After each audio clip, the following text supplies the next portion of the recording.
Partial funding for this program is provided by the Stratford Foundation.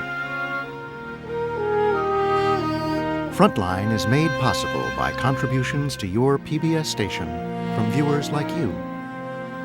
Thank you.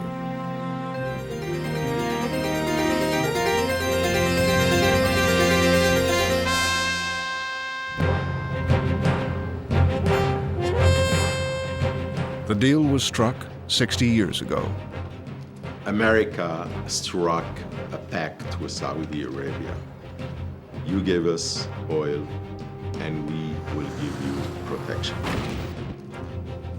Every president since has reaffirmed the arrangement. Over the years, both sides have benefited. Billions of petrodollars were recycled to buy expensive American military hardware. When necessary, America has intervened directly to keep the kingdom safe. They found the oil for us, and they've been our friends ever since. But there's always been another Saudi Arabia. One of fervent Muslim warriors, tribesmen with an innate distrust of outsiders. For them, the monarchy is corrupt, and the deal with America a bargain with the devil. Saudi preachers ascend their pulpits to rail against infidels and Jews. Saudi citizens have supplied millions of dollars to school and train jihadis around the world. Oh my God, there it goes! When it became clear that 15 of the 19 were Saudis, that was a disaster. Now, Saudi militants have turned their sights on targets inside the kingdom and on Americans in Iraq. President Bush maintains that the Saudis are America's friends. Tonight, a special Frontline history, House of Saud, the story of a troubled alliance.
At the Al Yamama Palace in Riyadh, Saudi officials gather for a royal majlis.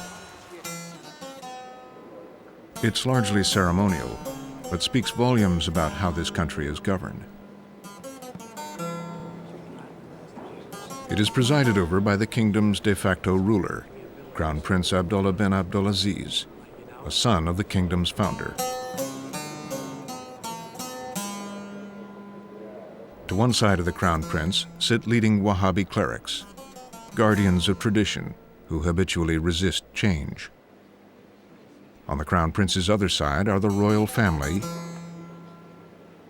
and its retainers. Presumably, the two groups are partners in power. As male subjects come forward asking for favors, a new well for a village, or money for a daughter's wedding, they are participating in the modern incarnation of an ancient tribal custom. They are also here to enhance the royal family's image, to present the ruler to outsiders like us as benevolent and wise. This is government by patronage. There is no Bill of Rights here. Whatever the prince says or does, the tribal chiefs express gratitude and pledge loyalty. باسمي والنيابة عن قبيلتي لسموكم بجزيل الشكر لإتاحة الفرصة لنا اليوم للتأكيد لسموكم ولحكومتنا الرشيدة أننا صف واحدا في وجه أهل الباطل والتشكيك والأهواء. Afterwards, they all gather to pray.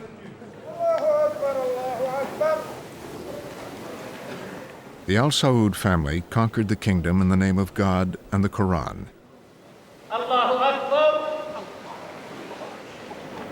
Do you expect this to ever become a representative democracy? أنا اعتقادي هي الآن ديمقراطية. I believe that Saudi Arabia, in a sense, is a democracy as it is. Resistance to change is a matter of survival here.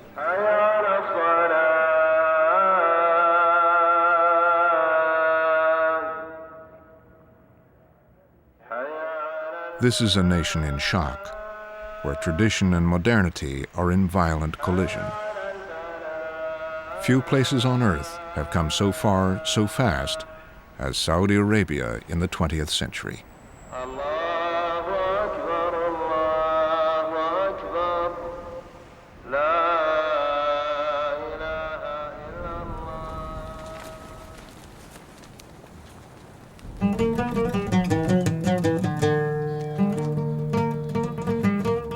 Years ago, the Arabian Peninsula was a place of warring tribes.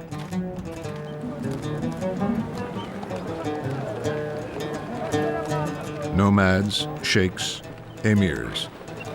Among them was the family of Al Saud. At that time, the Saudi Arabian kingdom consisted of tribes and small fiefdoms. There was no unity amongst these warring groups. The Saudi Arabian kingdom was never united the way it is today, until the reign of King Abdul Aziz.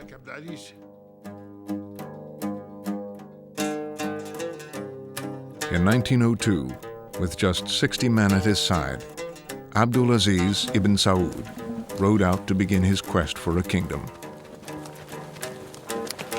He certainly had a vision. He had a large, big vision of what he wanted this country to be.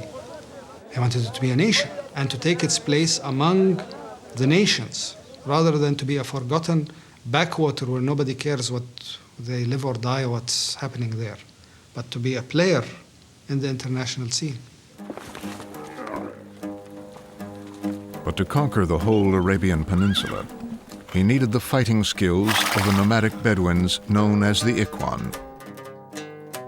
The Ikhwan, or Muslim Brothers, were renowned warriors, light and mobile and extremely courageous.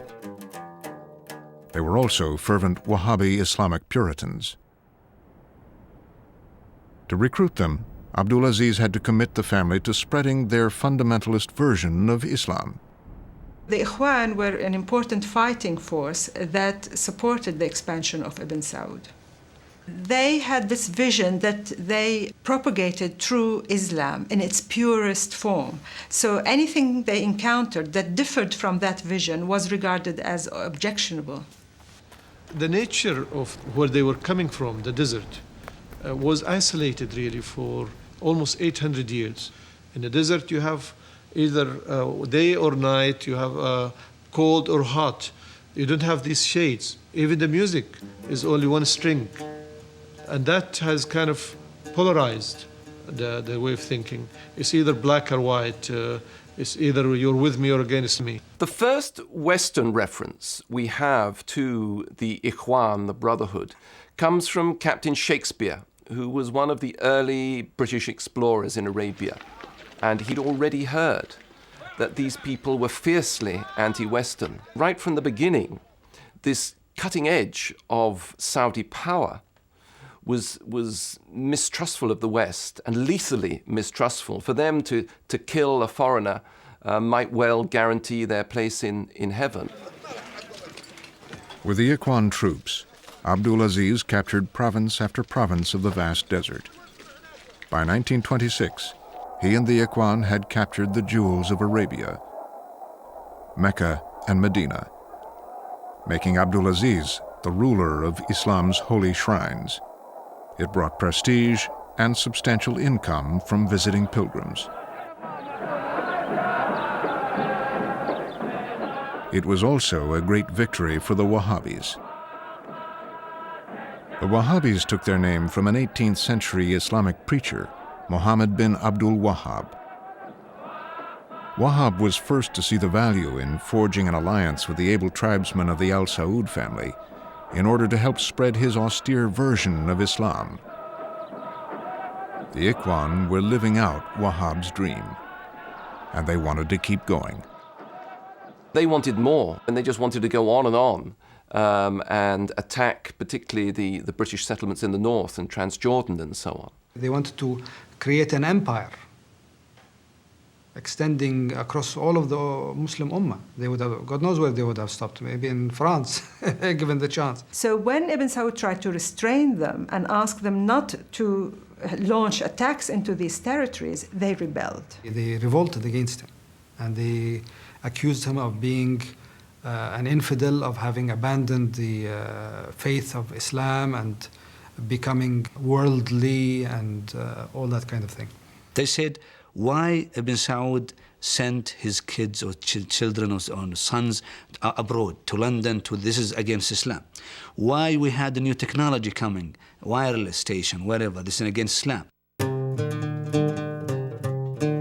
If Abdulaziz were to stay in power, he had to destroy the Ikhwan. But how could he, the defender of Islam, justify going to war against his Muslim fighters? His way out was to win over the religious establishment, the ulama, who were regarded as the moral guardians of the realm. He turned to the religious establishment in Riyadh.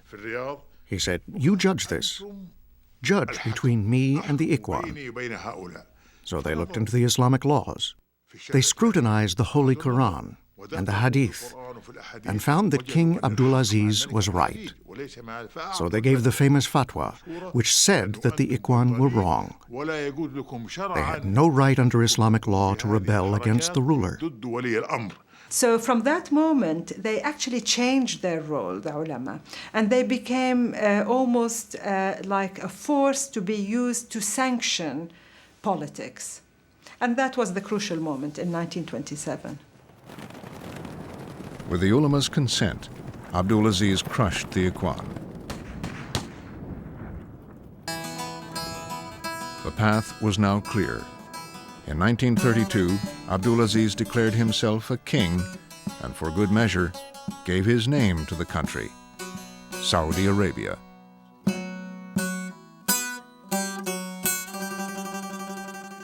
To unite the kingdom, King Abdulaziz married a daughter of every tribal chief in his realm and produced 45 legitimate sons. Every Saudi king since has been a son of Abdulaziz. How many daughters he produced is unknown. They are not counted.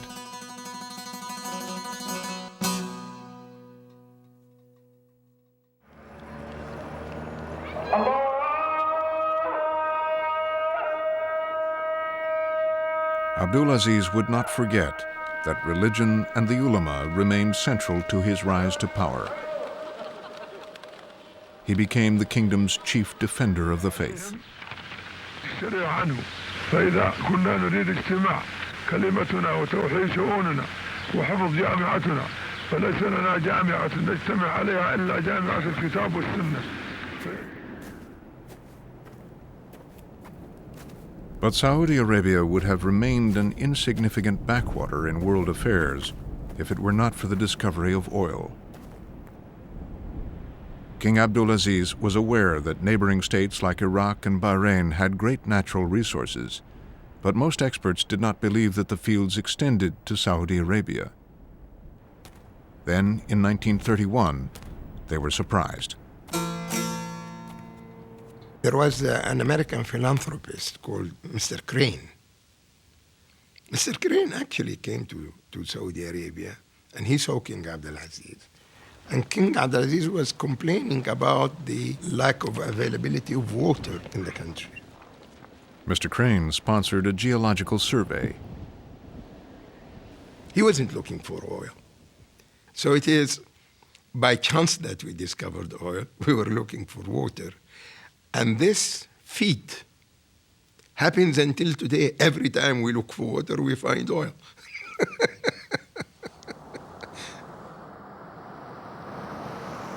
But the only way to get it out of the ground was to invite foreign companies into the kingdom.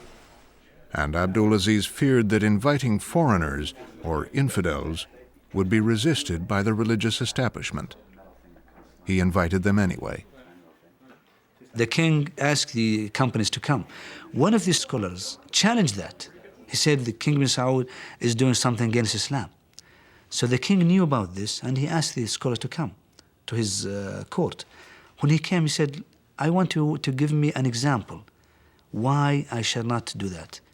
He said, this is against Islam. He said, prove to me. Prophet Muhammad ﷺ used Jews, used Christians. He did not say, these are not Muslim, I cannot be in touch with them, I cannot utilize them. Didn't the Prophet use them? The scholar said, yes. He said, I'm doing that the same. In 1933, the first foreign oil prospectors started arriving in the kingdom. King Abdulaziz did not care who got the concession, as long as they paid the money up front. The British showed interest, but it was the Americans who paid $170,000 in gold for a concession that would turn out to contain the biggest oil fields on Earth. The first number of holes was dry, and the question was, why should we continue with this? They had been ordered to stop, and they'd failed to read their mail or whatever, and so they did strike the oil, and that well is operating. The Arabian American Oil Company, or Aramco, was created to prospect for oil and market it.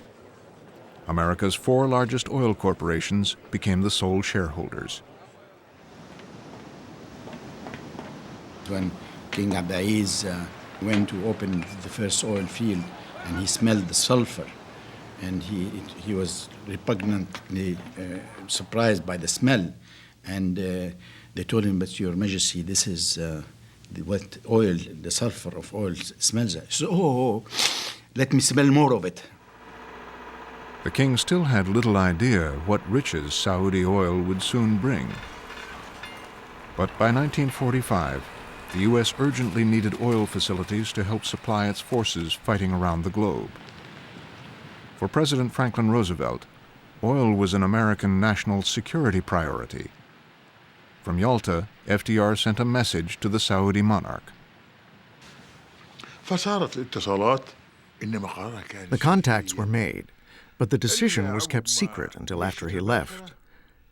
The Minister of Finance, Abdullah Suleiman, came to the king's wives and said, Abdulaziz sends his greetings.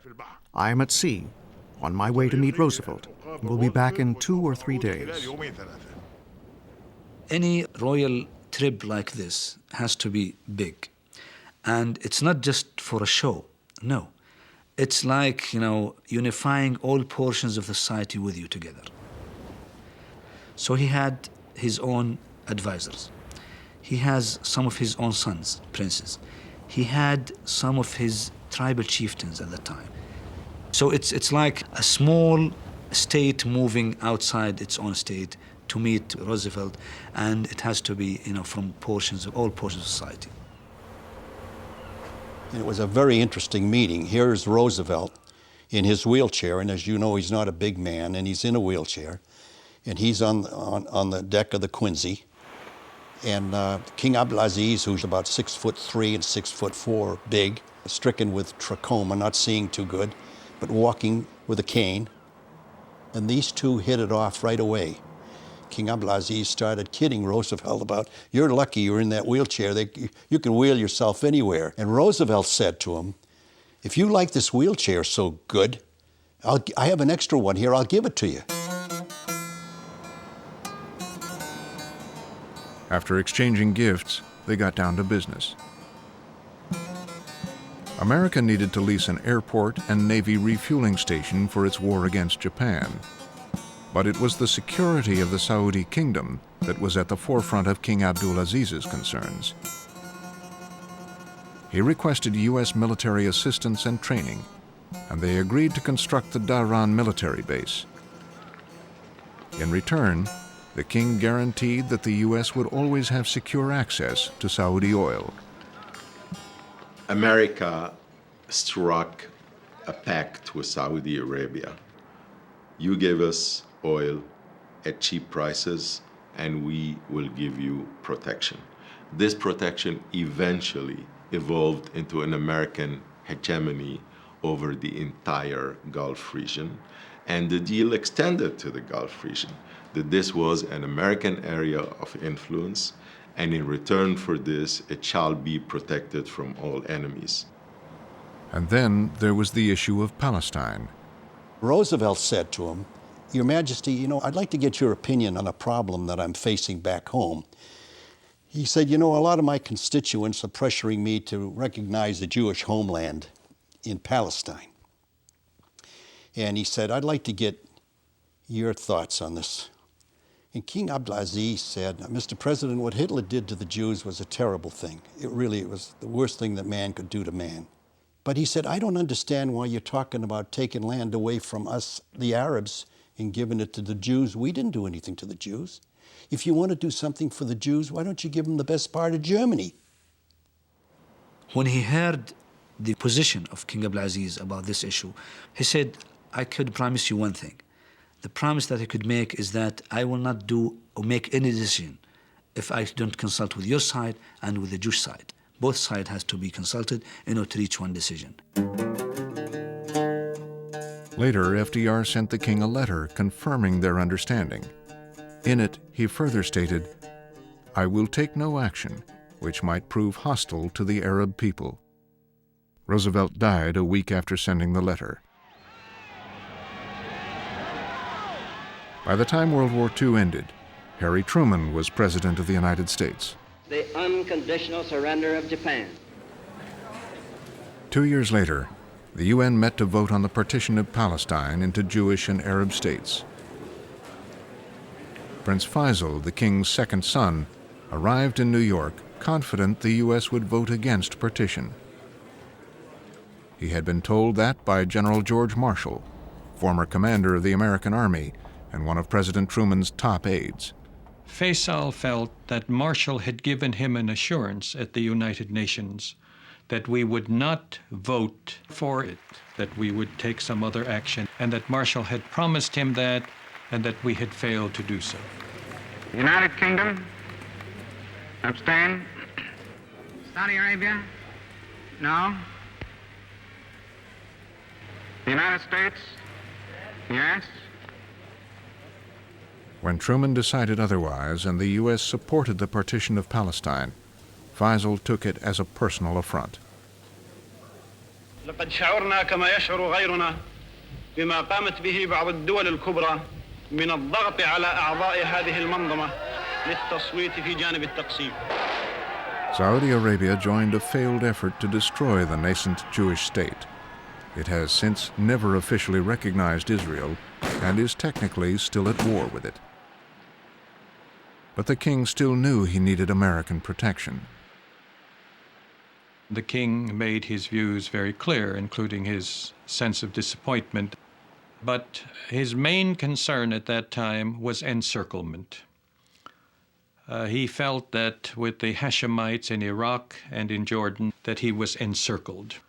So the sense that there were hostile elements around the country, coveting its riches and counting upon its internal weakness, its limited ability to defend itself, hence it needed an outside protector.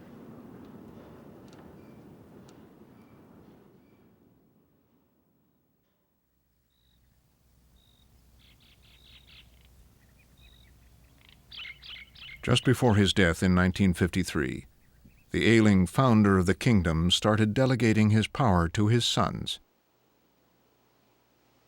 His eldest, Prince Saud, who had accompanied him in battles, was designated the next king.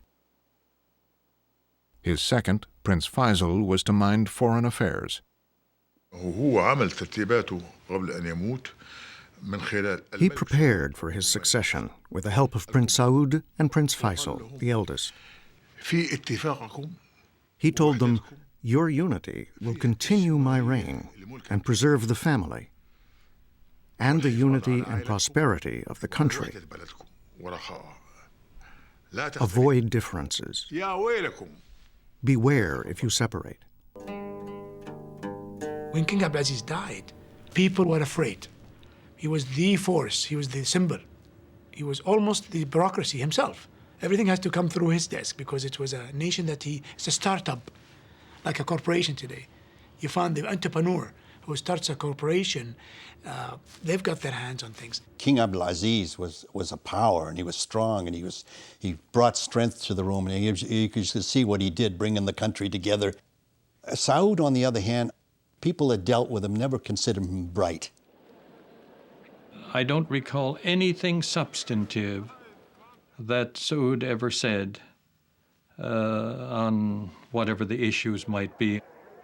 Very pleasant, very nice, but inconsequential. He loved the desert in the sense that he had these huge tents with every amenity possible. I mean, air conditioning and all the latest food from Paris and States and everything else.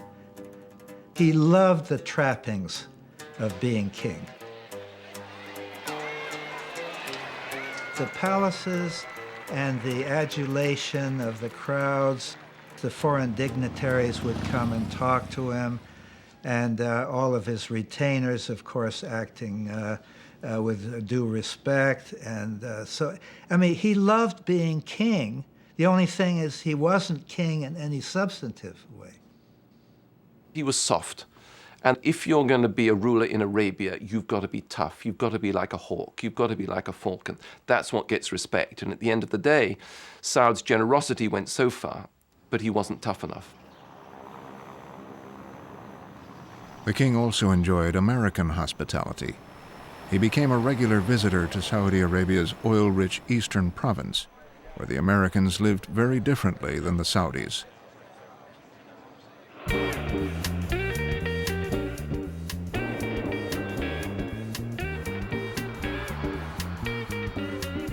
When the Americans came to the eastern province with the Aramco company, they had to live in a compound area. Inside, they have their own conditioned situation like in the United States. Outside, they have to live with the Saudis as the tradition exists. They started building these camps. It was new to us. Air conditioning was new to us. All these things. And then what was good about Aramco is they shared it.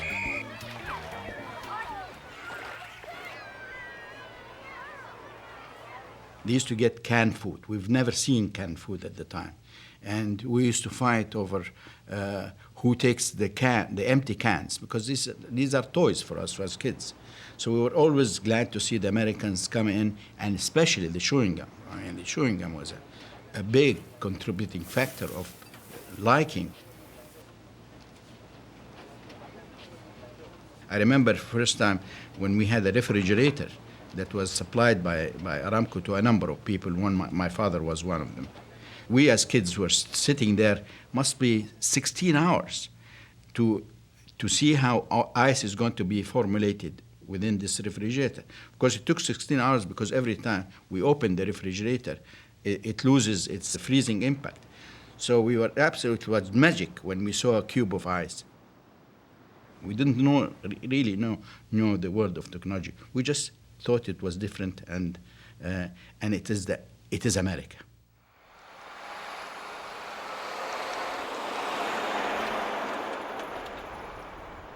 The Saudis were interested in one thing, and that is that their oil industry was preserved and being handled in a way where they could negotiate and they could increase the oil prices and so on.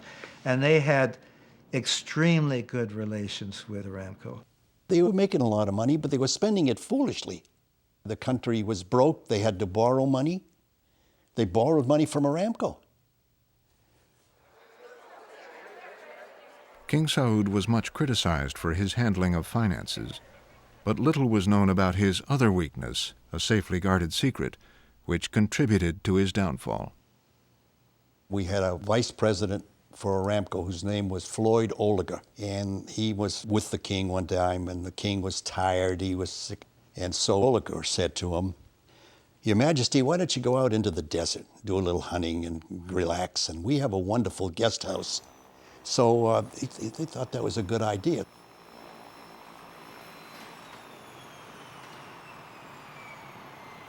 When the king landed, one of the things they were unloading from the plane was liqueur and hard whiskey.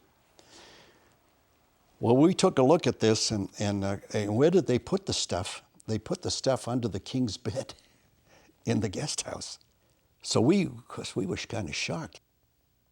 And during the stay, we could see that they would drink this stuff straight. But it was kept very quiet. King Saud's drinking was kept quiet in part because the king was an important asset for the Americans. Since Gamal Abdel Nasser's overthrow of the King of Egypt in 1952, the balance of power in the region had changed. Nasser aligned himself with the Soviet Union and proclaimed himself a socialist and pan-Arabist. For both Saudi Arabia and America, this was a threat. The Cold War was at its peak, where you had two mighty empires battling out across the whole planet, destroying nations in their path. And you had the end of colonialism and these newly liberated countries coming out full of vitality, full of energy, and wanting to prove themselves. And the theme was out with the old, in with the new. Who cares whether the old was good or bad? It doesn't matter. We want to change. Khalas, we want to change and get everything new. So in this kind of environment, we are who are quintessentially old. You know what I mean? We were the odd ones out. We were going against the trend. We did not want to be part of that new thinking in terms of socialism, communism. We've already had our ism. We've already had Islam. We were happy, and we united around Islam. And anything that would have come to Saudi Arabia would have unraveled the country. Nasser wanted Saudi oil under his control, saying it belonged to all Arab peoples. The Americans moved to shore up support for King Saud. Saudi Arabia is absolutely a linchpin, a key to our relationship in the whole area. So oil is at the very center of that, and Russian power coming down there and having control of those oil fields would have been a major, major blow to us. The Eisenhower administration had the idea that perhaps King Saud could be built up in a political fashion that might make him a contender with Nasser in terms of leadership in the Arab world. The White House said, we are inviting His Majesty and 8 of his retinue. And we took that to the king, and particularly to his advisors. They looked at us and we looked at them, and there was going to be no way it would only be 8. Well, one thing led to another, and by the time they got on the ship, there were about 80. After arriving in New York, King Saud and his entourage flew to Washington. Saud became the first Saudi monarch invited to America on a state visit. Eisenhower met him at the airport, which was very, very unusual, and he just determined that he was going to treat Saud as his great good friend.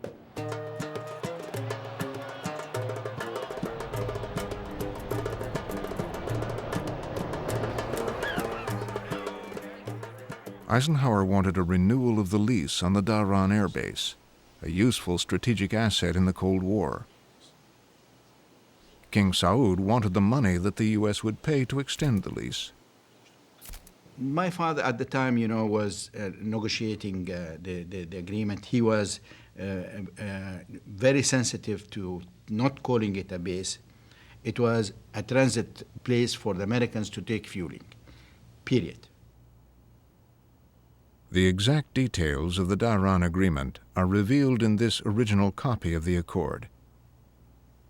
This agreement constitutes, until today, the basis of U.S.-Saudi military cooperation. In exchange for our free use of the Dahran airfield, They wanted all kinds of materials. They wanted tanks, for one thing. And they wanted training, and they wanted planes, and they wanted anything we would give them. The agreement was celebrated with great pomp. King Saud was given full honors. The official visit was glittering and fine, but when it was all over, one sort of felt, you know, what is this all about? Because he's clearly not the man for this. Eisenhower's plan to build up Saud as the alternative Arab leader seemed doomed to fail. King Saud spent much of the money from the Dahran lease on luxury trips to Europe. A rift was fast developing in the family. His extravagance wasn't the big issue. Kings can be extravagant and still remain king. The big issue was the running of the government. That was the biggest problem. It was all personal. We were really worried about Saudi Arabia. And I'm not talking just about Aramco. I'm talking about the people in the U.S. government and everybody were worried about Saudi Arabia. And we realized that if anybody was going to save Saudi Arabia, it was going to be Faisal. And a lot of people worried, as we did, living in Riyadh, that there'd be a kind of a civil war. The Al Saud brothers realized that something had to be done. The step of removing a monarch is something that is not likely taken by anyone. It is a very serious, very dangerous step. Removing one monarch, well, you can always remove another. So the brothers all got together, all of them. It was their own best interest. They had to make a move. And they decided in November of '64 to go to the religious leaders, and they decided this is the way they could do it. And they got a fatwa from the religious leaders sanctioning the abdication and sanctioning Faisal's taking over the throne. Once more, the Saudi monarchy was saved from the brink of disaster by the ulama. The family decision to depose Saud in the 1960s was really more of a turning point than the death of Abdulaziz in 1953, because it was finally coming into the modern world, but also proving that the desert democracy of sitting around the campfire and the family picking the toughest man for the job could work in the 20th century, and the speed with which the change was actually accomplished and the new direction that the country took. That, I think, was the decisive turning point in the history of Saudi Arabia in the middle of the 20th century. King Saud and his entourage were quietly asked to leave the country. The ailing Saudi monarch spent his last years exiled in Athens, Greece.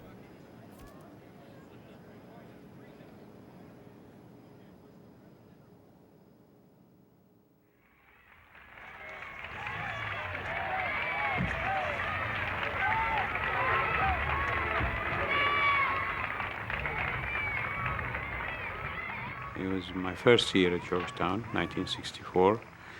I was called in by the dean of the university, who, when I went in the office, I thought I had done something wrong or something. And he said, well, now, Turkey, your situation has changed, and are you thinking that perhaps we could provide you with some bodyguards? In those days, there was no internet, there was no instant news service.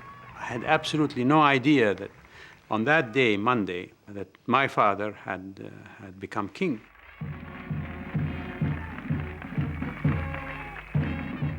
King Faisal had a lot to do.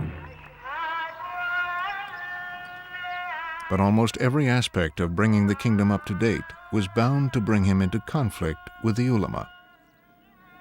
In their view, every innovation threatened Islam. Essentially, modernity means westernization. This is the fact. It's like a buzzword, okay? Modern means westernized.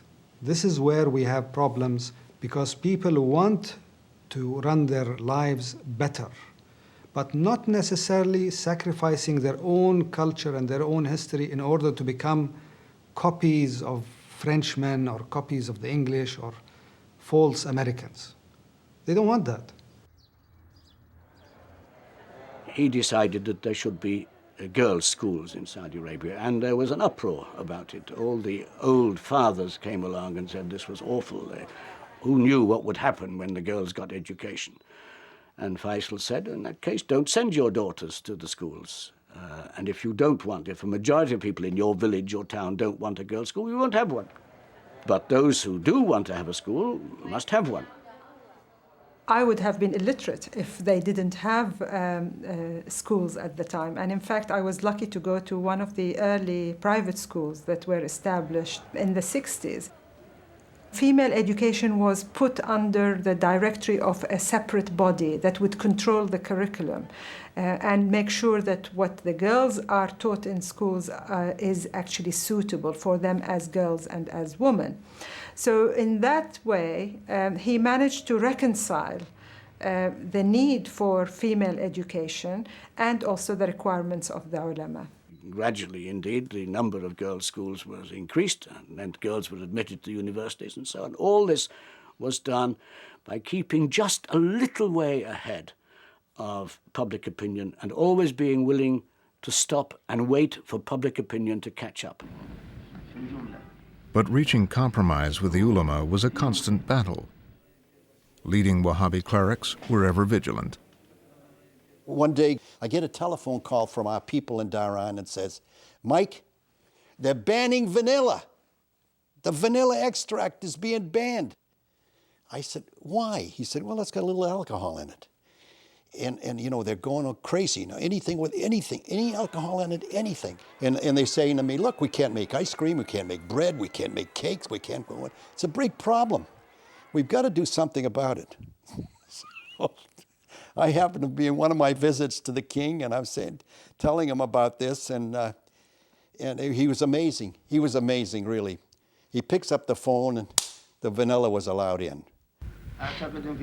But to keep the peace with conservatives, King Faisal made Saudi Arabia a sanctuary for extremist Muslims from abroad. When governments in Egypt and Syria cracked down on fundamentalist religious scholars, King Faisal invited them to teach Saudi Arabian youth. Faisal's decision had far-reaching consequences. There was an influx of them here, and where did they work? They worked in the education and in other professional works, and that's when the problem started here. Many of today's Saudi radicals studied under Egyptian and Syrian fundamentalists. They misused their hospitality. We dealt with them honestly, and they dealt with that with us underhandedly, and that's a mistake that's not going to be repeated. Religious conservatives staged one of their biggest protests in 1965, when Faisal approved TV broadcasts in the kingdom. They considered that broadcasting television is a sin and against, because they consider them to be images. And we're not supposed to show images.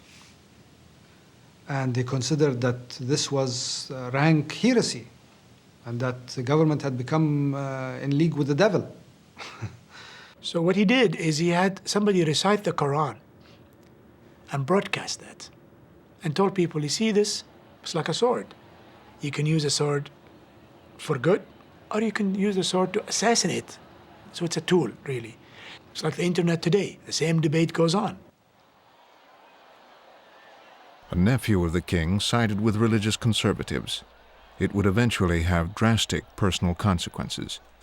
One of Faisal's brother's sons staged a demonstration, Prince Khalid ibn Saud, in 1965. And this demonstration was objecting to the introduction of television on the basis that it was un-Islamic. A group of people got together, not numbering more than 100. They headed towards the television tower in Riyadh and tried to break in, to bring down the television tower. They fired at the guards fired back, and the prince was killed. The father then went to Faisal and said, you've got to punish the soldier who killed my son. And Faisal said, no, I'm sorry your son was killed, but he was breaking the law. He fired on the police, they fired back at him, and the policeman is guiltless. I am responsible.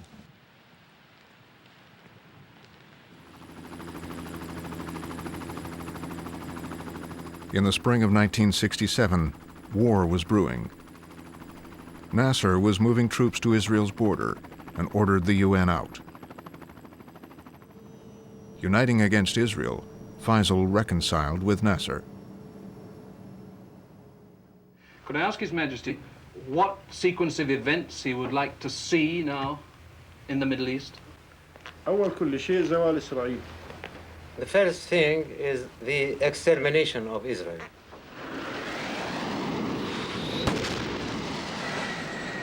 Fearing an attack was imminent, Israel launched a massive preemptive war.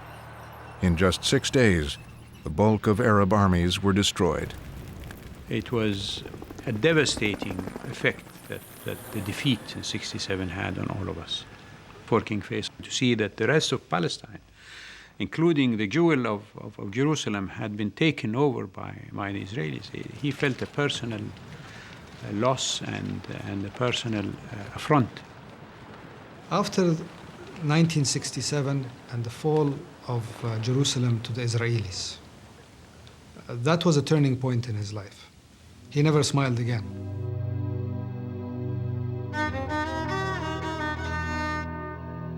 Arab leaders were humiliated.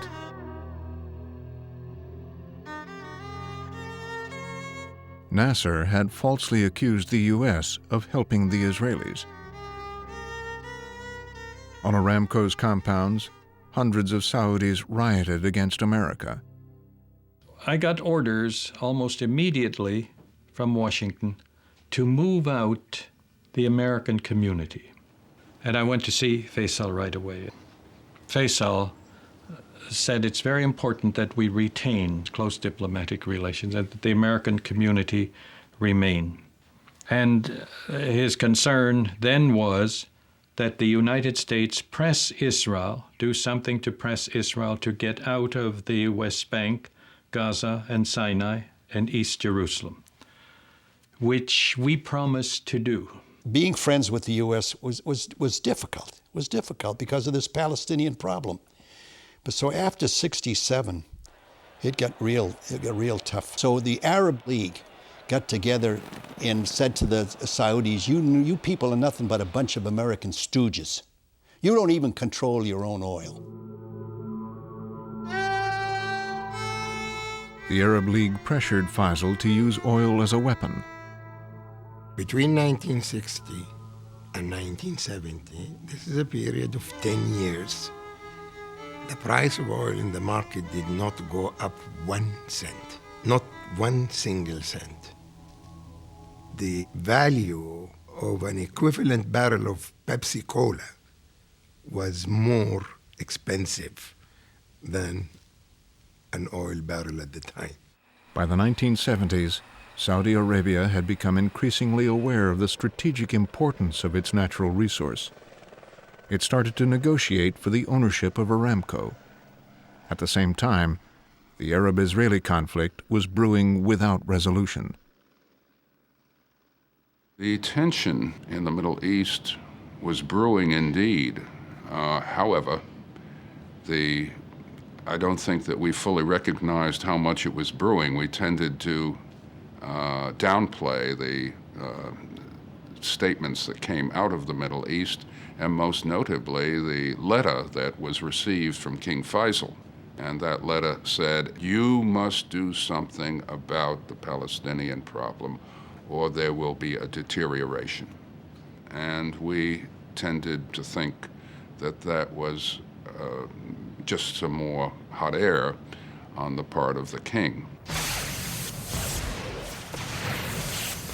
In October 1973, another Arab-Israeli war broke out. Despite the tension, the Arab attack on Israel was a total surprise. In the first day, the Egyptian and Syrian armies had gained considerable ground. the Israelis pressed us with regard to the running down of their supplies. And the administration did not wish to be seen to be responsible for the collapse of Israel. The Arab states, Syria and Egypt, were armed with Soviet weapons. The president took the view that we do not want to see a triumph of Soviet weaponry over American weaponry, and ultimately we began to ship supplies to Israel. In the midst of the war, the U.S. began airlifting supplies to Israel. Under pressure from the Arab League, King Faisal acted.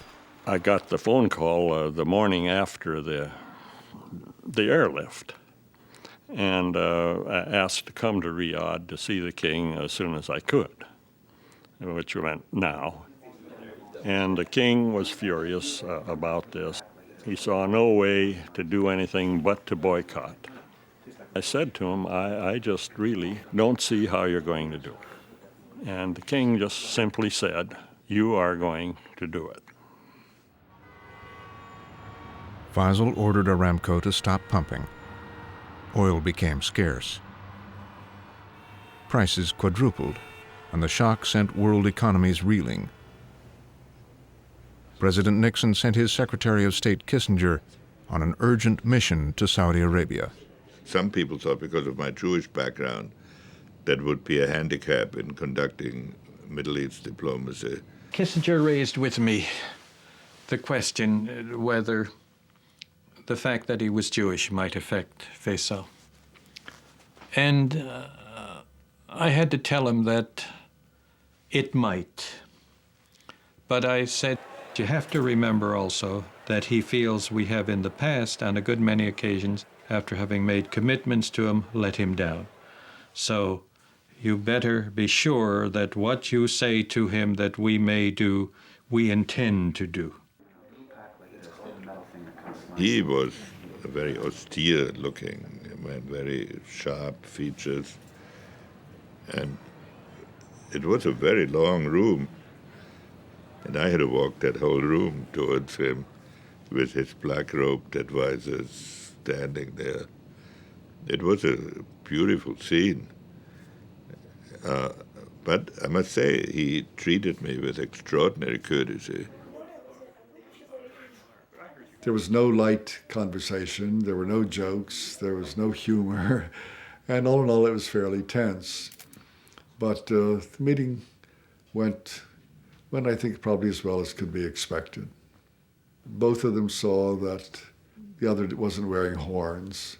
President Nixon was eager for me to raise the embargo. King Faisal really wanted to talk more about the peace process in the Middle East. He made it pretty clear that he couldn't lift the embargo until there was some progress towards peace. Kissinger began working on a peace plan, but progress was slow. The oil embargo remained. The Pentagon started to consider military options. Kissinger gave an interview in which he said the United States cannot stand having its oil supplies disrupted. This will hurt the entire economy. And if it should become necessary, the United States would be prepared to invade, to intervene in Saudi Arabia to take over the oil fields. Kissinger's statement was taken as a verbal warning, but a recently declassified secret British intelligence memorandum reveals that 5 months into the embargo, the military option was a reality. Dr. Kissinger said no great power will allow itself to be strangulated, and he called me up and said, jump in behind me, and I did. I was asked at a press conference whether we had the military capacity to move in the Middle East, and I said we indeed have that military capability. Both Schlesinger and I used hard language. We tried to make clear that there was a point at which we would have to look after the requirements of national security. And so we implied that if we were pushed absolutely against the wall, we might secure the oil by our own means. Oh yes, we were quite capable, and we were thinking about a possible move into the Persian Gulf on a contingency basis. But if we were ordered to move, we would have moved. King Faisal answered back that, we come from the desert, we have been living on camel milk and dates, and we can easily go back and live in the desert again. He was not impressed. We did not get a telegram from King Faisal congratulating us on those statements.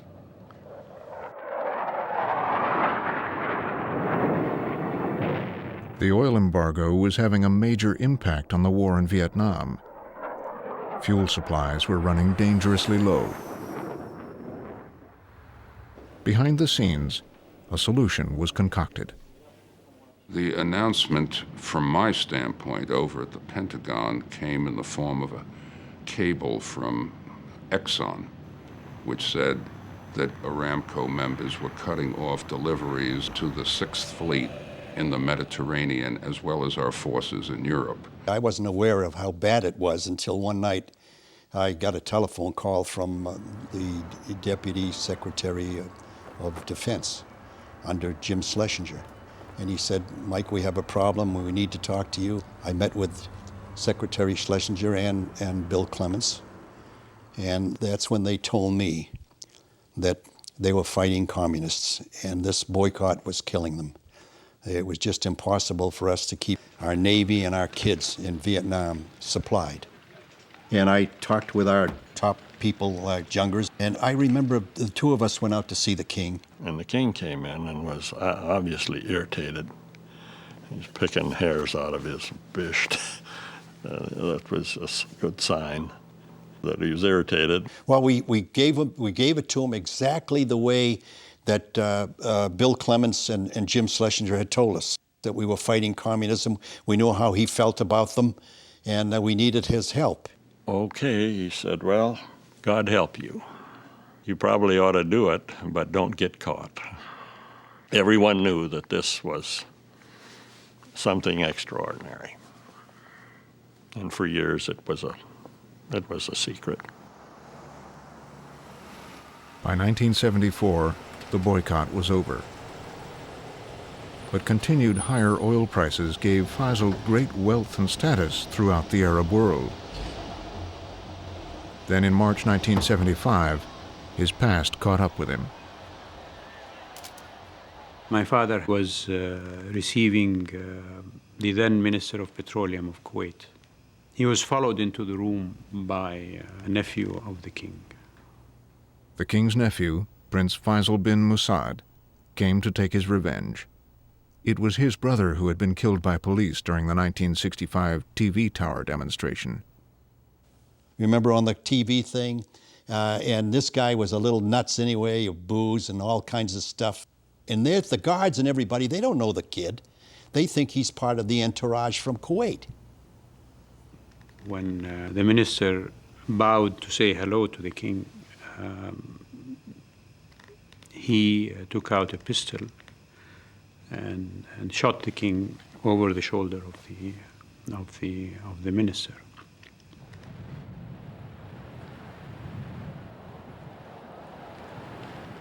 King Faisal's assassination came as a violent shock, especially that the assassin was a family member. But the succession had already been decided.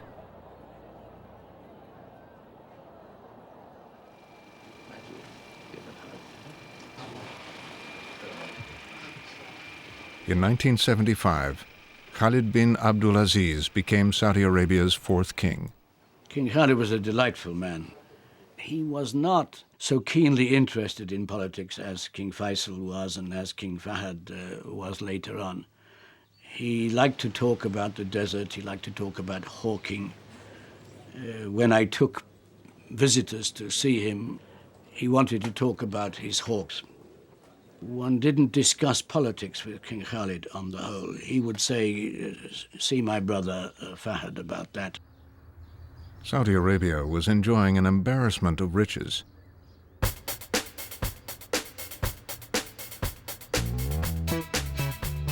With a tiny population estimated at 4 million and only 500,000 literate male adults, It was hard to put to work an income of nearly $1 billion a week.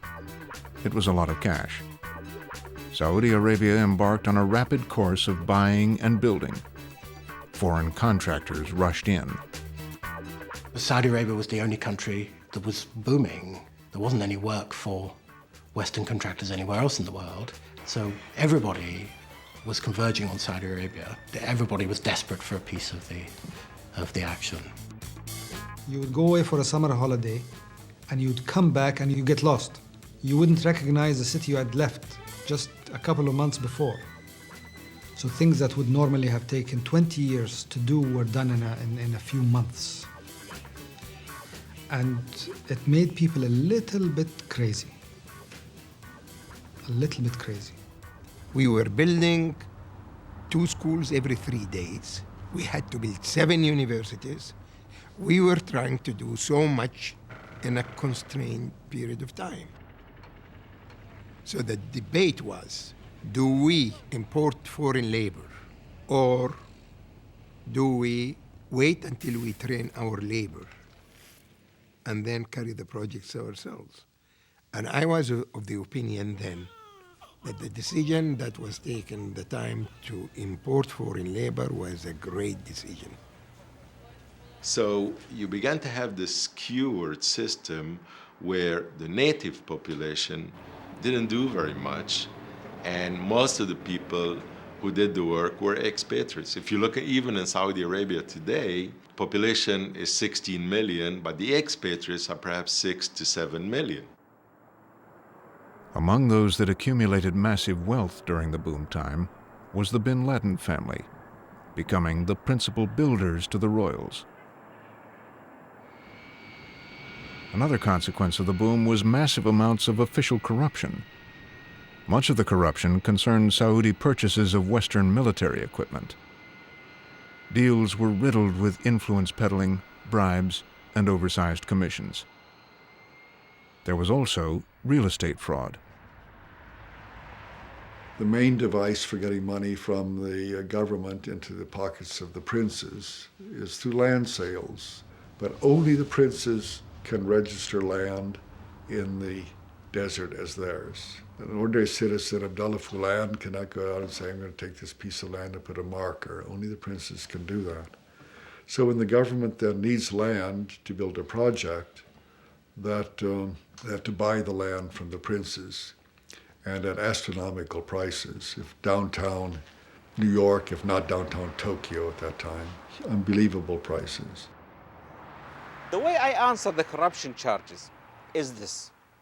In the last 30 years, we have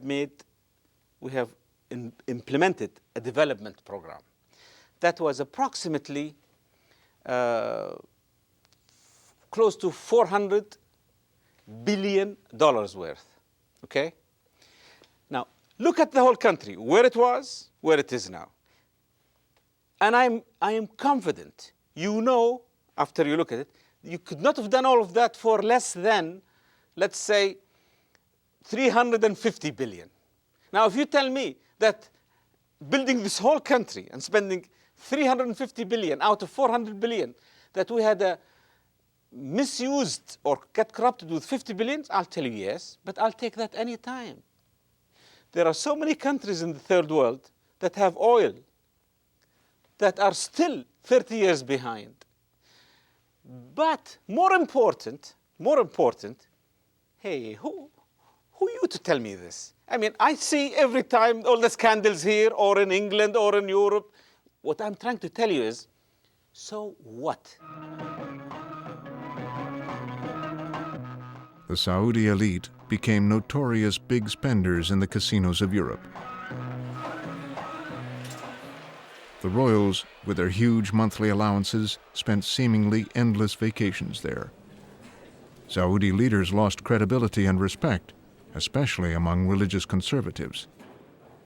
They're so corrupt in every sense, in Islamic sense, in financial sense, and administrative sense, and in every sense, that no way they can reform and go back and become faithful to the country, let alone faithful to Islam. So the only way to save the country in every sense, even in the basic human sense, is to change the whole royal family. In 1979, across the Gulf in Iran, another corrupt absolute monarchy, also backed by the U.S., fell. It was overthrown in part by fervent Muslims.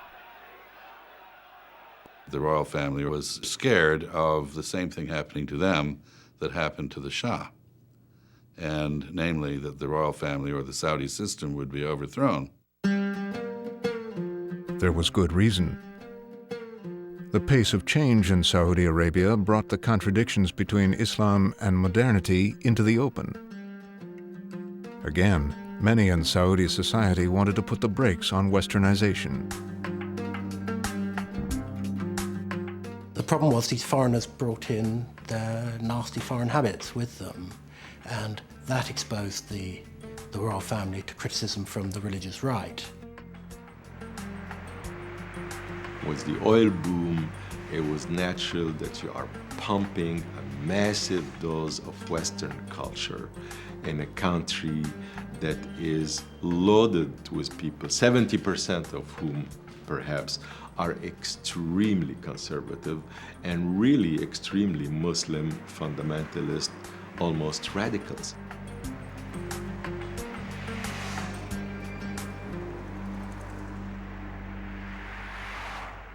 One of the warning signals where the society is saying, look, enough. This is changing too fast for me.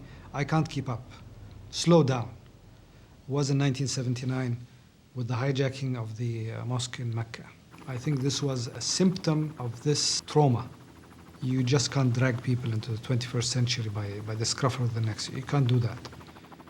On November 20th, 1979, several hundred Islamic radicals took over the holiest of the Islamic holy places, the mosque at Mecca.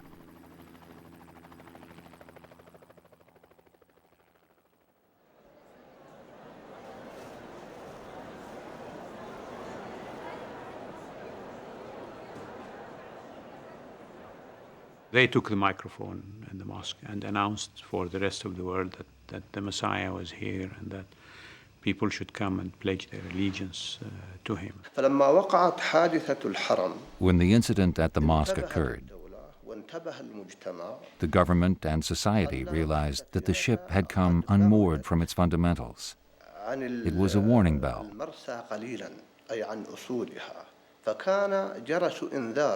Society was awakened, came back to God, and heeded the causes that might lead to a greater catastrophe. I remember asking my Saudi friends, well, what do these people want? And they say, well, they want to basically go back. They want to go back in time to a purer world, to an Islam that wasn't threatened by the West, and where the words of the Prophet, as they believe it today, ruled. And I said, well, how do they practically plan to achieve that in modern Saudi Arabia? Are they going to tell everybody to get rid of their cars and stop watching the television? He said, yes, so far as I know. That's what they want. And they have this hopeless attitude to the modern world. They were asking the nation and people to go back to the original Islam in primitive ways. So they were against television, they were against schools, they were against universities. They just want the country to be governed by mullahs, by religious scholars. They didn't believe in governments. They think government is kafir, it's non-Muslim any longer. They believe that all the new methods and means of life is nothing. They want, again, like all the Ikhwan, what they wanted is jihad against infidel. The royals went to the ulama, and the clerics issued a fatwa based on the verses of the Quran. The fatwa allowed the government to use all necessary force to retake the mosque. The meaning of it was that these people were apostates who had taken over the mosque, and therefore anything could be done to get them out of there. After an 18-day standoff, the Saudis, with fatwa in hand, routed the militants. 120 soldiers died. The leader of the insurgents, Juhayman al-Utaiba, was a direct descendant of the Ikhwan, the Bedouin warriors who had fought for and then rebelled against King Abdulaziz. Juhayman and 62 others were beheaded. We killed the extremists of 1979, but later on, like a few months after we killed them, we adopted their ideology. We gave them what they wanted when they were alive. So in every level in our society, I'm talking about the educational system, I'm talking about the media discourse, I'm talking about the relationship between the government and the people, I'm talking about even the relationship between people and the people. We started competing on how to appear more conservative, just to protect our reputation and to protect sometimes our safety. We had to pretend we were something that we actually were not.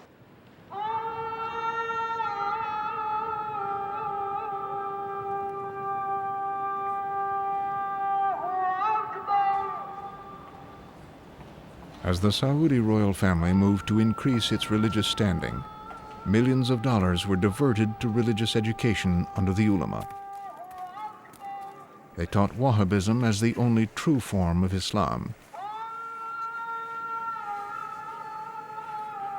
and holy war against infidels as the obligation of every believer. New theological schools and universities were built to produce more clerics to help spread the word. Saudi charities raised millions more for the cause. We don't have taxes in the kingdom. People don't pay taxes. However, we have a religious tax that's dictated by our religion, that is compulsory but not enforceable. Why? Because it's left to one's faith and belief and so on. And it is supposed to go to the poor. If you cannot find anybody needy, you go to the next neighborhood, or the next village, or the next city, or the next country. Well, in Saudi Arabia, God blessed us with a lot of wealth. We take care of almost all our people. So we send it to Afghanistan, to Bosnia, to Senegal, to anywhere in the world, to Africa, Asia, my point, the Arab world, as charities.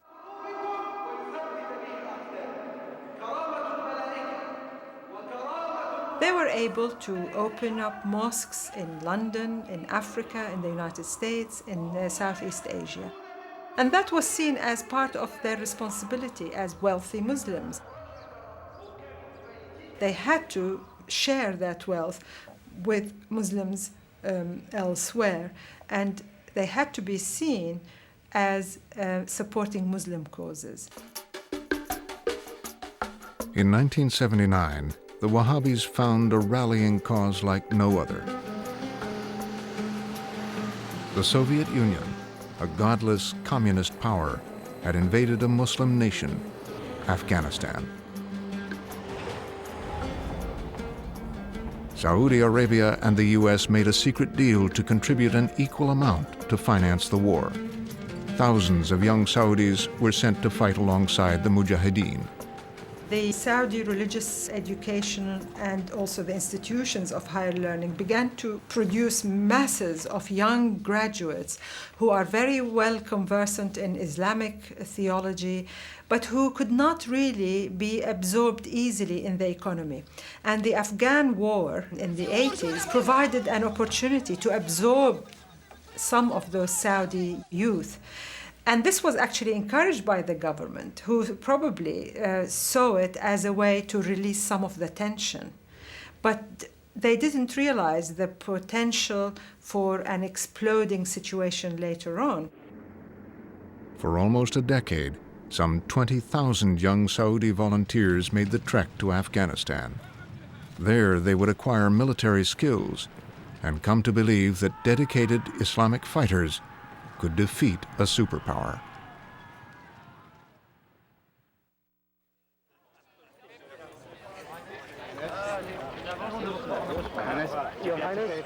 In 1982, Crown Prince Fahd became king after his brother Khalid died of a heart attack.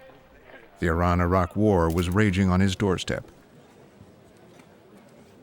Fahd befriended Saddam Hussein, a fellow Sunni. and gave him money and weapons to battle Shia Iran. 8 years later, the Saudis were not prepared for a sudden betrayal. I'm sitting at home relaxing when the phone rings, and my mother is calling. She was in Paris. Her voice is very disturbed. How are you? I'm fine. How are things with you?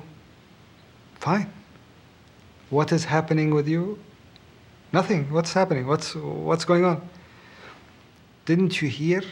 No. What happened? Iraq has just invaded Kuwait. It was like a bomb had been dropped on me. I had no idea. Because at the time, we didn't have satellite television, and there was a total blackout to the news. Well, if you turned on the television, nothing. The Saudis had not decided whether to announce it to their own population or not. Of course, everybody knew it. So it was so strange, so weird, and it was such an insight into the kind of paralysis, incomprehension that the regime found itself in the middle of. In some ways, King Fahd, although a shrewd and to some degrees quite ruthless man, had many of the faults of his brother Saud.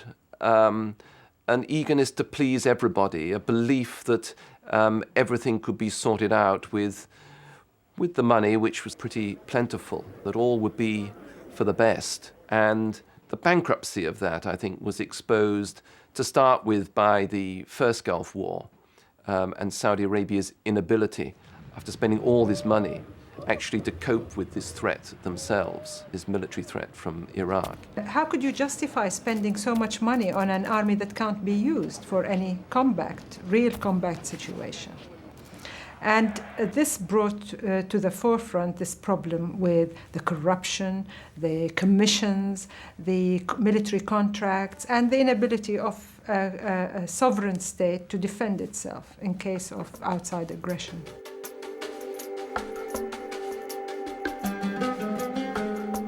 During these first days of the Iraqi invasion of Kuwait, Osama bin Laden offered his services to the royals. Bin Laden went to see some Saudi officials at the time. He told them he could bring his army from Afghanistan, his Mujahideen army, to repel the Iraqi invaders from Kuwait. He was trying to meet with the king. That's why I met with him. So he had about 60 pages typed in his hand, and he started reading. They said, we have some people who are ready to fight. Said, how many? He said, about 15 to 20,000. He mentioned, he said, I want to make it clear, we need no weapons or equipment. We are very well equipped. We didn't need any support from anybody. And then he said, we are not going to fight for Kuwait. What we are about is to protect the Holy Lands, Mecca and the Medina. That's our goal. He was told politely, thank you very much for your proposition. We will study it, but we'll get in touch with you. Don't call us, we'll call you. Dismissing bin Laden was easy. The real dilemma was how to allow hundreds of thousands of American non-Muslim troops into the kingdom. This was certain to rile Islamic conservatives. Everything in this country revolves somehow around religion. Now, this is something that a Westerner will never understand. And I'm not even going to try to make them understand because they simply won't. The religion is the law. It permeates the culture. It is rooted in the history. It is part of the DNA, if you like, of the Saudis. Therefore, any challenge has to go through the Islamic filter.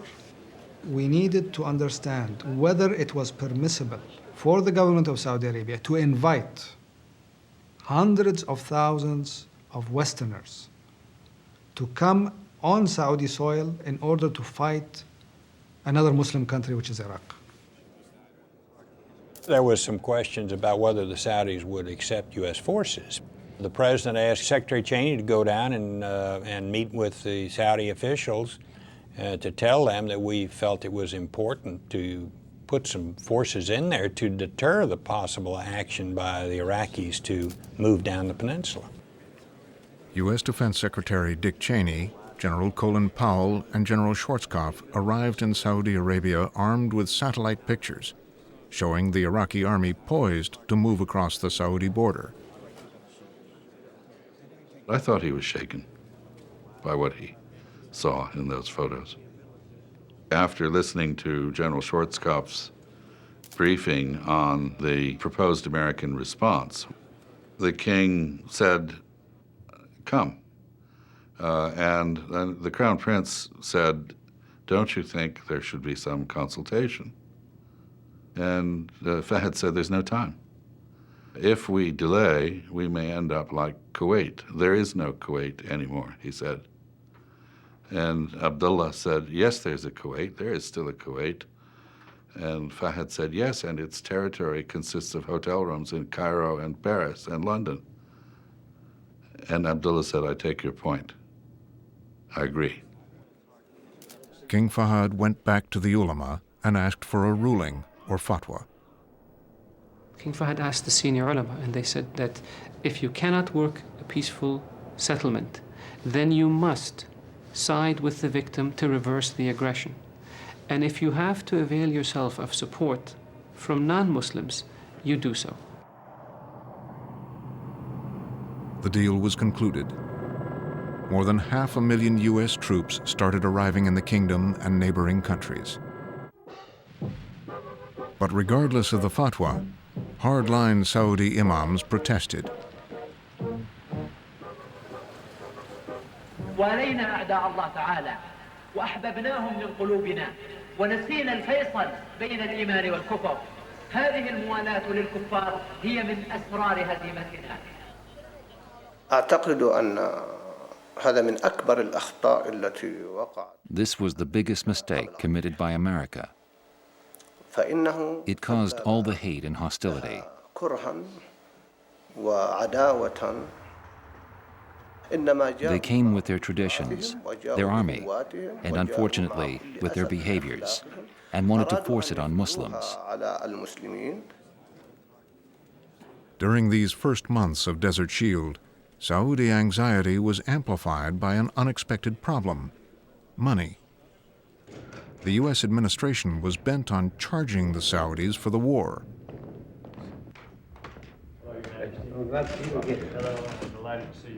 We were pulling together the coalition, we were furnishing the military effort, and we were in effect saving the bacon of a lot of people in the region, including the Kuwaitis and the Saudis.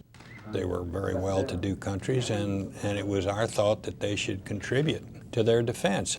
King Fahd was a very warm and engaging person to deal with. I remember when I first raised the issue of payment, he said, "Don't even talk to me about that." He said, "What is money between friends? And in a situation like this, he said, you just go to the finance minister and you tell him what you think is appropriate or what you need." And that was the way he approached it. The costs were picked out of thin air. No one really knew. And in some cases, we asked for figures that were simply concocted on the back of an envelope. In the end, what we took in covered the expenses of the war, and probably a little more. Secretary Baker and I had a number of arguments about this, because I felt that we were asking the Saudis for too much. Ambassador Freeman said that the pot is not quite as rich as it has been, but there's nothing that's more important. He didn't say this, I did. Nothing more important than their security and their continued well-being. And it clearly was fair and reasonable for the Saudis to contribute substantially. They spent some $50 billion, and the result was that they started the war with no national debt. They ended it financially lamed and continue to suffer from the debt that the war produced. The presence of Americans had other consequences. Some Saudi women were inspired to challenge long-standing social taboos such as the ban on women driving. American ladies were actually driving around Riyadh. So we thought, this is encouraging. Why don't we actually go and ask for that? We just said, okay, we will meet at the parking lot of the Safeway in Riyadh at 3 o'clock. We didn't want to tackle any other issues except the driving. Suddenly, all these cars started arriving. There was about 24 cars, and all these very elegant, albeit covered Saudi women coming out of their cars. To take the driver's seat was the Pakistani, the Indonesian drivers just sitting on the sidewalk in front of the supermarket. We were 6 doctors from the university who have PhDs. Also, we were teachers from in public schools. Some of the ladies who were shopping in the Safeway, they saw all these ladies actually getting into the car, and they asked, what are you doing? And we said, we're going for a demonstration. He said, we'll just participate. That's wonderful. So they just get their drivers and get to the car with their things, and they drove with us. I mean, I remember one guy, he said, a Saudi guy, he said, good for you. He was really happy. Now, within 10 minutes, these religious police, who are the guys with the beard and the short dresses, started swooping in on the demonstration. Mutawas, of course, in our mind, are very scary. I have to tell you that. I mean, I remember that guy. He was really very fat, and he came and he asked me, "You stop your car," and I said, "Okay."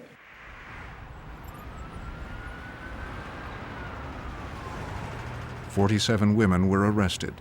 The ulama called the driving a source of depravity. Good evening. The news from Channel 2 Saudi Arabian television. The Ministry of the Interior would like to announce to all citizens and residents that all women are absolutely prohibited from driving cars in the Kingdom of Saudi Arabia. It added, any woman who violates this regulation will be penalized. In every city within the kingdom, in all the mosques, millions of papers were distributed with our names and telephone numbers, and that we are Westerners and we are against the will of the societies and we have to be, prosecuted or whatever. The notice called upon clerics to punish the women as they saw fit.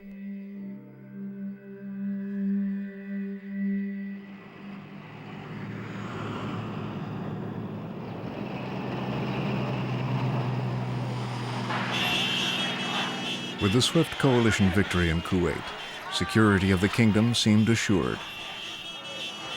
But the continued presence of American soldiers in the land of the 2 holy mosques was a major irritant. The fear was, of course, those people come and never leave. This is the experience of the Middle East historically. And constantly we reassured the Saudis that we planned, after the liberation of Kuwait, to leave, until it became apparent that Saddam Hussein was not going to fall from power. We didn't withdraw, so we stayed in Saudi Arabia with no agreement, no understanding between us and the Saudis. The U.S. military clearly understood that their presence in Saudi Arabia was politically irritating and in many respects dangerous to the good health of the relationship. Osama bin Laden would seize upon the issue, and his followers would go on the offensive. On the morning of November 13, 1995, a massive bomb shook Riyadh. 4 American military contractors and 1 American soldier died. Those arrested said they were inspired by bin Laden. When the explosion in Riyadh happened, we were tracking bin Laden since the early 90s. We stripped him of his citizenship. We knew that he was a danger, and we knew that he was planning mischief against Saudi Arabia. Osama bin Laden began his whole quest as directed against the Saudi royal family. I mean, his main enemy was the regime, and his main goal was to overthrow this regime.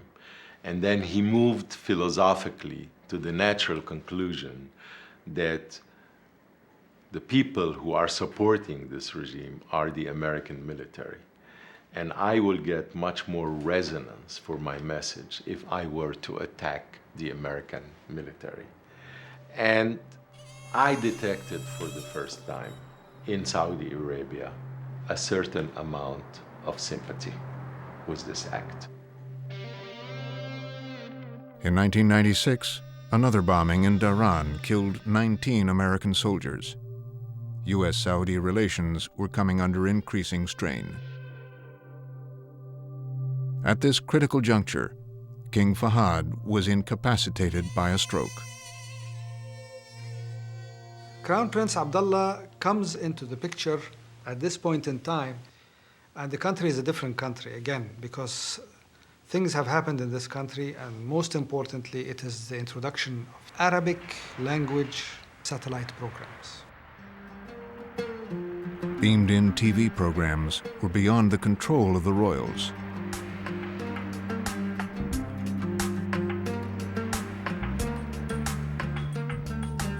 For the first time, Saudi citizens began to see for themselves what others saw as the shortcomings of their country.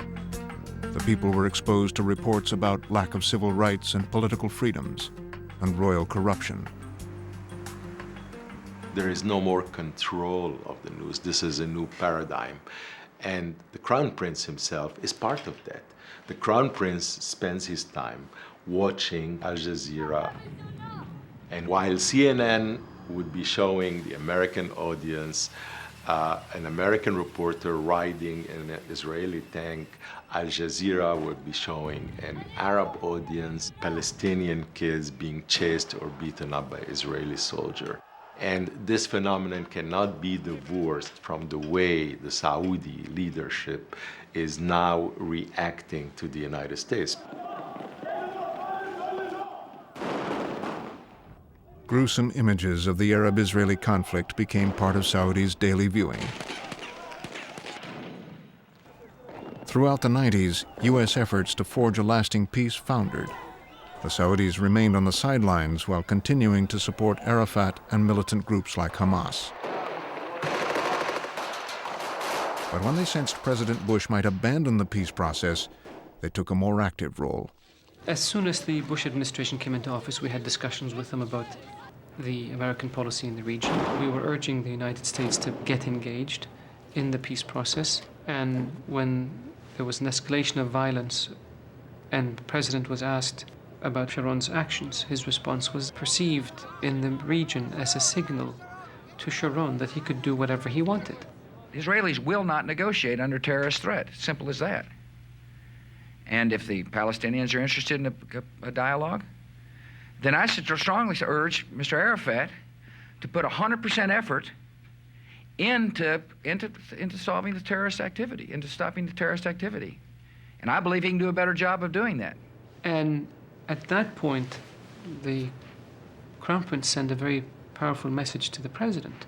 It is obvious that you have decided to support Sharon irrespective of what the consequences are to American policy or to your interests or to the interests of your friends. You're a sovereign country, you can do whatever you want.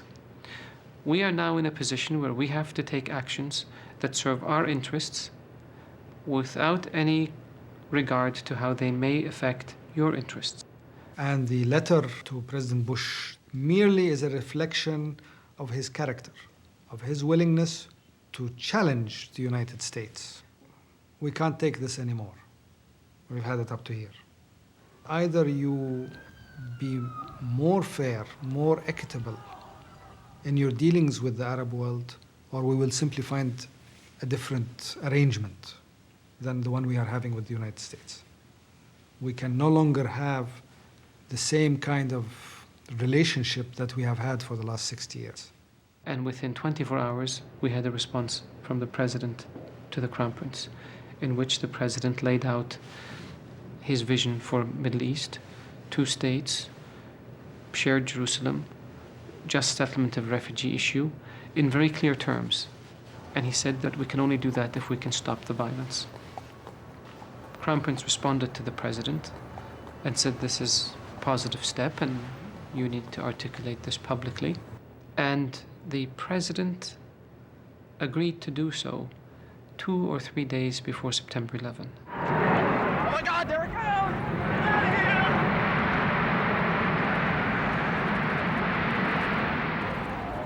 The peace talks collapsed in the rubble of 9/11. Some Saudis say the attacks were welcomed. People received a message in their mobile phones. Congratulations. And then the next message in the mobile phone was prayers to Bin Laden. They were very jubilant and happy and looking at Bin Laden as a hero. People started killing sheep and killing camels and making big feasts and inviting their relatives and friends to celebrate the big event in America. There was a general shock, of course, disbelief. But there was a group of people who said, okay, let them suffer now, let the Americans suffer. Let me put it this way. I might hate someone's guts, okay, but I would not condone his murder. If by chance he was, hit by a bus and passed away, I wouldn't cry for him, you see? And this is the kind of feeling that took place in a segment of the society. Either you are with us or you are with the terrorists. Attention was quickly focused on Saudi Arabia as the heart of the problem. When it became clear that 15 of the 19 were Saudis, that was a disaster. A total disaster. Because Bin Laden at that moment had made, in the minds of Americans, Saudi Arabia into an enemy. A new U.S. ambassador to Saudi Arabia, Robert Jordan, arrived in Riyadh in October 2001. At the official level, they were appalled. They were embarrassed. Some of them, frankly, were in denial. I remember meeting with one of the very most senior royals, a very well-respected individual, but he clearly was in denial. He said this had to have been a Zionist plot. Saudis are not like this, and Saudis by themselves, frankly, are not capable of launching a plot this sophisticated. People refused to accept that this was Saudis doing this. Imagine if you wake up one day, you have children, and find that one of your sons is a mass murderer. How gut-wrenching a discovery is that? America's war on terror would deeply divide Saudis. When Americans invaded Afghanistan, the government quietly allowed the U.S. to use Saudi air bases for command and control operations.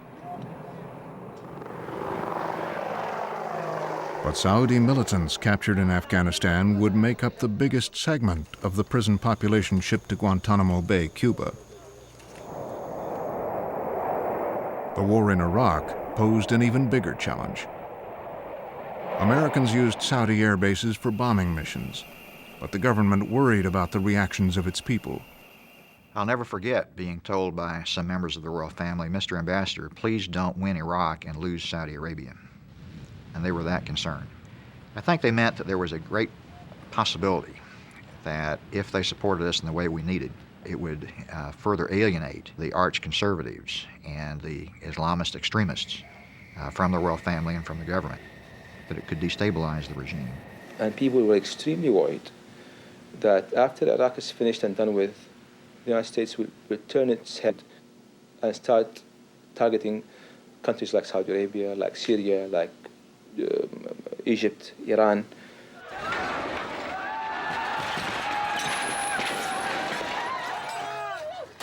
Baghdad fell in a matter of weeks.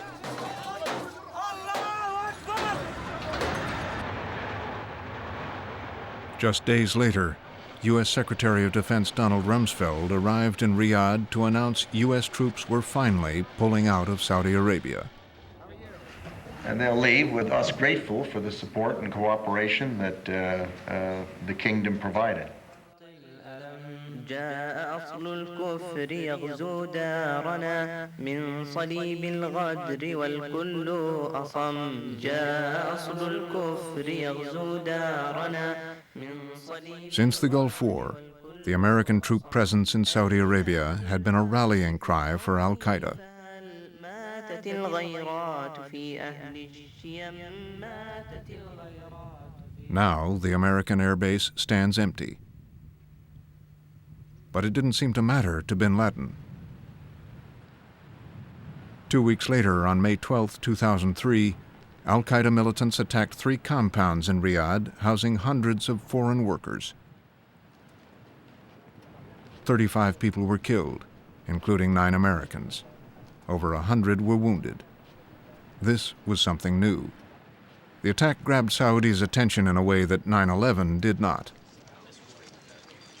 The next day, Colin Powell and I visited the Crown Prince, and he was white as a ghost and absolutely shaken to his core by what had happened.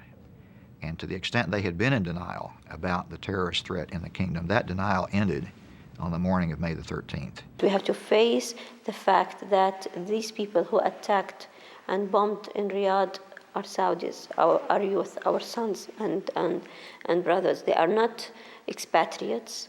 They are not CIA here. They are not Zionists. They are our own people.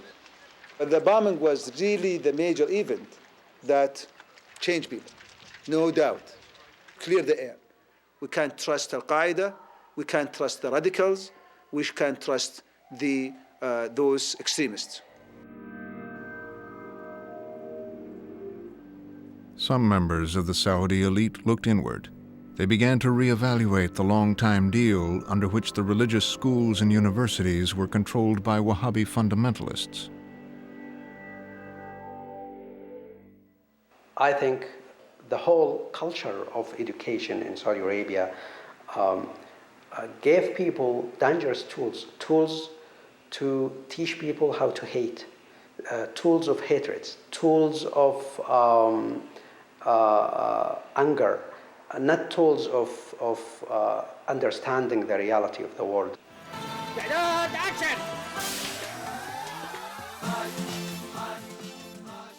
In an unprecedented act of self-examination, Tash Matash, Saudi Arabia's most popular TV comedy show, was allowed to air a bold sketch about extremist teachers instructing students how to hate non-Wahhabis. فإن الله باح دمه وماله وعرضه لأهل التوحيد وجعلهم عبيد لهم. يجب علينا أن نغمر في نفوسنا كفرهم وبغضهم لأن هؤلاء كفرة. A moderate teacher decides to complain to the authorities at the Ministry of Education. السلام عليكم. الحقيقة أنا جاي أقدم تقرير عن أفكار بعض المدرسين في مدارسنا. When he gets there, he finds the teachers he's come to complain about in charge.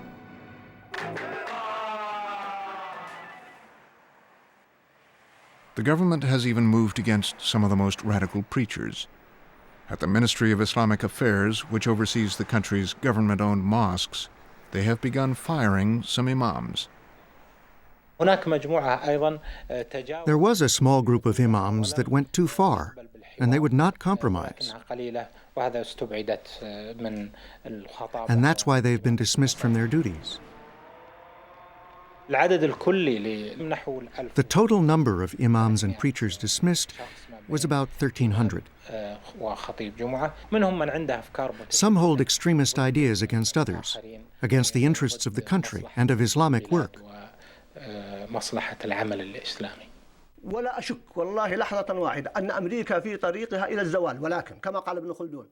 But independent Wahhabi fundamentalists have fought back. A new privately owned Saudi TV channel, Al-Majd, is dedicated to propagating their views. أمريكا قد لا تنهار هذا الانهيار، تنزل تدريجيا وأمريكا واقعا الآن تنزل. من برنامجكم. Even on a daytime kids show, the message is often harsh and unambiguous. أبي عادوا فأين هي الوعود وفى ذئب وما وفت اليهود أبي أبلغ ترى الأقصى سلامي وقل ما مات لو قتل الشهيد أبي أخبره عن أشلاء شعب توثب عن محاربه يذود. ما شاء الله تبارك الله والتحية كالمعتاد. Clerics also want to roll back curriculum reform.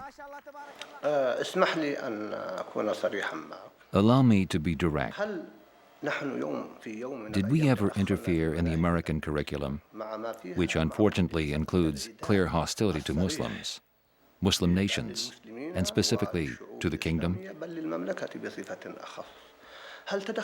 Did we ever interfere in their social affairs, even though American social affairs have major flaws and need to be corrected?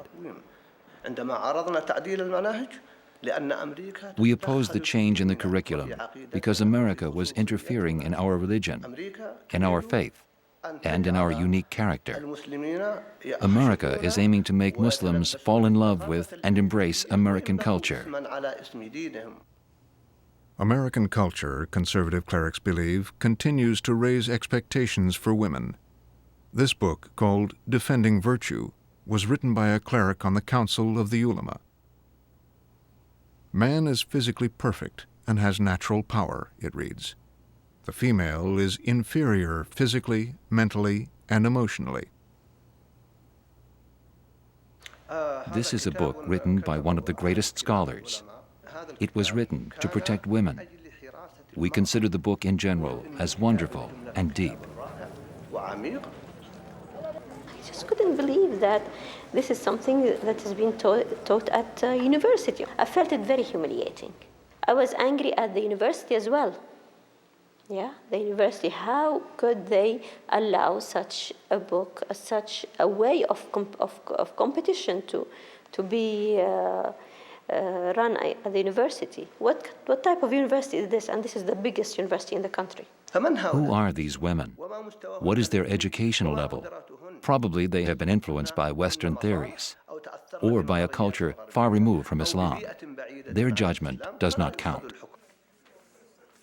I have this theory that these type of interpretations usually emerge and get fortified in a society where men are very weak, very backward, and don't have any kind of power over anything. I am surprised that the majority of people discussing the issue of women are non-Muslims from the West. This is not an issue here. Not only do women in Muslim countries not complain about their situation, but more importantly, nor do Muslim men who correctly follow Islam. We don't have a problem. I do not know of any religion that has honored women as Islam does. The royal family continues to resist any real efforts at structural change. In early 2004, a prominent group of citizens petitioned the family for constitutional reform. The Minister of the Interior summoned them in. The Ministry of Interior was very upset and said, you should not have meetings and you should not have congregations, and we are not going to, I think, condone the whole concept of reformation the way you think it should be. We are doing it the way we think it should be done, and it's not really reformation as in fixing things. It's reformation as in a natural evolution. There's nothing wrong to be fixed. Shortly afterwards, a dozen reformers were arrested. 3 are still in jail today.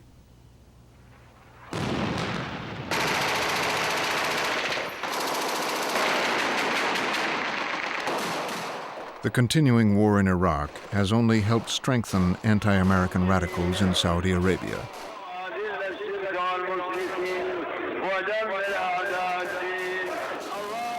During the holy month of Ramadan, as the U.S. advanced into Fallujah, senior Saudi clerics issued renewed calls for jihad against America.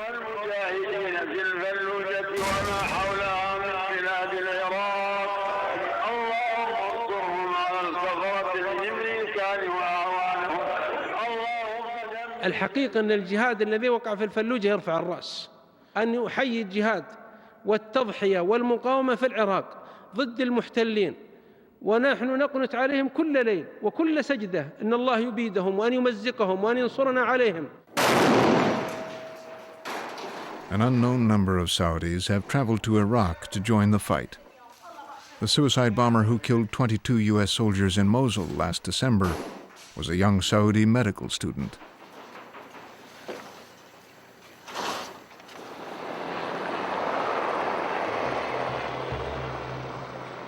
Back inside Saudi Arabia, the chronology of violence is relentless. And for Saudi Arabia, unprecedented. Since the Riyadh bombing in May of 2003, over 100 people have been killed by al-Qaeda in attacks on compounds and oil companies across the country. Westerners remain the prime target. Most recently, a BBC cameraman was gunned down while filming in a Riyadh street last summer. 2 days later, a U.S. defense contractor was shot to death in his garage. And a week after that, another U.S. defense contractor was killed outside his home in Riyadh. And U.S. engineer Paul Johnson was abducted by terrorists manning a fake security checkpoint. A video of his beheading was put out on the internet. In December, an all-out assault on the U.S. consulate in Jeddah left 5 foreign staff dead. The Saudi Ministry of the Interior in Riyadh was car-bombed 2 weeks later. Today, thousands of Americans are pulling out of the kingdom. British Airways has announced it is suspending all its flights into Saudi Arabia. The royal family is facing the most severe challenge in its history, straining its 60-year-old oil for security deal with America. We have enormous disagreements with them, but we have a fundamental common interest in going forward, even though our cultures are diametrically opposed in many ways to each other. And we're learning more about each other, and in many cases, neither side likes what they see. And so we've got to find ways to work on the common interests and to help the Saudis through a period of coming into the 21st century. And they are dealing with this in fits and starts, and it's not always going to be pretty. One of the challenges for America is we're so unpopular over there right now with the people that the more we publicly praise or encourage what goes on, the more that could be the kiss of death. Ultimately, the Saudis believe an oil-dependent America cannot afford Saudi Arabia's demise. The House of Saud believes it will survive. This government has shown versatility and permanence. We have faced many problems. When oil came in the 50s, they said this country cannot survive because the wealth will change the underpinnings of the government. But it's here. In the 60s, when they were calling Nasser the wave of the future, Nasser went away and the government is still here. After the liberation of Kuwait, saying that hundreds of thousands of American troops existing in Saudi Arabia would surely mean the death knell of the Kingdom of Saudi Arabia. It is still here. They are a successful ruling family. They are very, very good at hanging on to power and should not be underrated in their cleverness, in their ruthlessness, and in their sheer ability to hang on.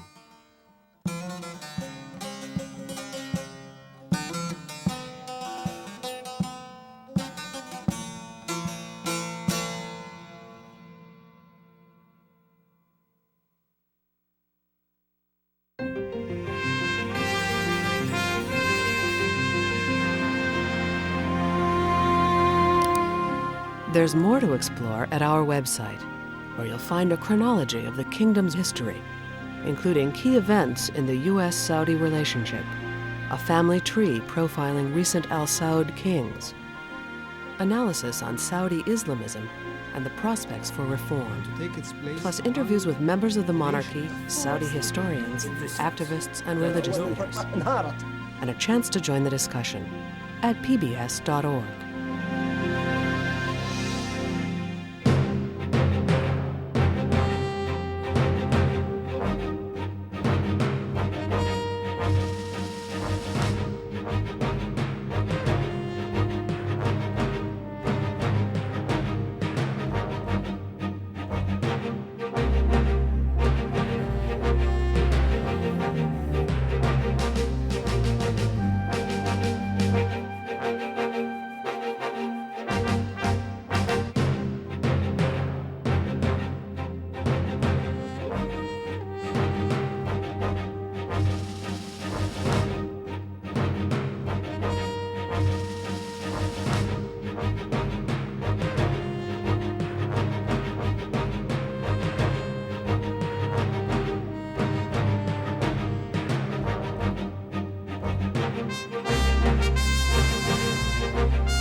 Partial funding for this program is provided by the Stratford Foundation.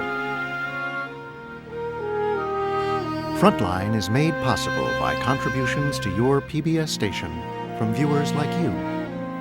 Thank you.